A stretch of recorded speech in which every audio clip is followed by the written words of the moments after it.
অভিনয়ে আগের মতো নিয়মিত না থাকলেও বিভিন্ন প্রচারণামূলক কাজ ও ব্যক্তিজীবন ঘিরে সারা বছরই আলোচনায় থাকেন ঢালিউড কুইন অপু বিশ্বাস। সামাজিক যোগাযোগ মাধ্যমে তার উপস্থিতি বরাবরই ভক্তদের নজর কাড়ে। সম্প্রতি চিত্রনায়িকা বুবলি কন্যা সন্তানের মা হওয়ার ঘটনায় লাইমলাইটে উঠে এসেছে অপু বিশ্বাসের নাম।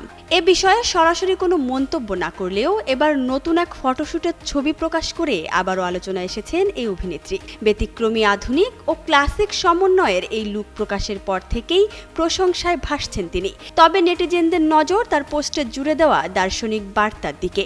পোস্টে অপু লিখেছেন, সৌন্দর্যই মূলত ব্যক্তিত্বের পরিচয় দেয়। এমন এক আভিজাত্য ধারণ করেছি যেটা কোনো শব্দ না বলেও অনেক কিছু বলে দেয়। অপু বিশ্বাসের এই পোস্টের পর থেকেই সামাজিক যোগাযোগ মাধ্যমে যেন রীতিমতো ঝড় উঠেছে। ছবিতে তাকে সূক্ষ্ম জরি ও নকশার কাজ করা গাঢ় বেগুনি রঙের শাড়িতে দেখা যায়।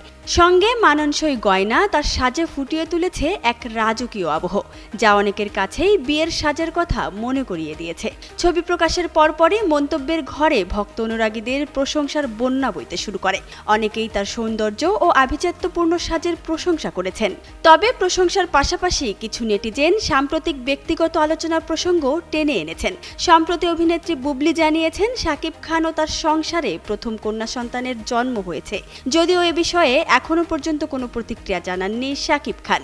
এই ঘটনার পর সামাজিক যোগাযোগ মাধ্যমে অনেকেই অপু বিশ্বাসের নাম উল্লেখ করেছেন। কারণ বুবলির আগে শাকিব খানের সঙ্গে বৈবাহিক সম্পর্কে ছিলেন অপু বিশ্বাস। তাদের সংসারে একমাত্র ছেলে আব্রাহাম খান জয় রয়েছে। সব মিলিয়ে দুয়ে দুয়ে চার করছেন নেটিজেনরা। নতুন এই পারিবারিক আলোচনার মধ্যেও অপুর সাম্প্রতিক পোস্টটি নেটিজেনদের মধ্যে বাড়তি কৌতূহলের জন্ম দিয়েছে। অনেকেই বলছেন, কিছু না বলেও যে অনেক কিছু বলা যায়, অপু বিশ্বাস তা প্রমাণ করেছেন।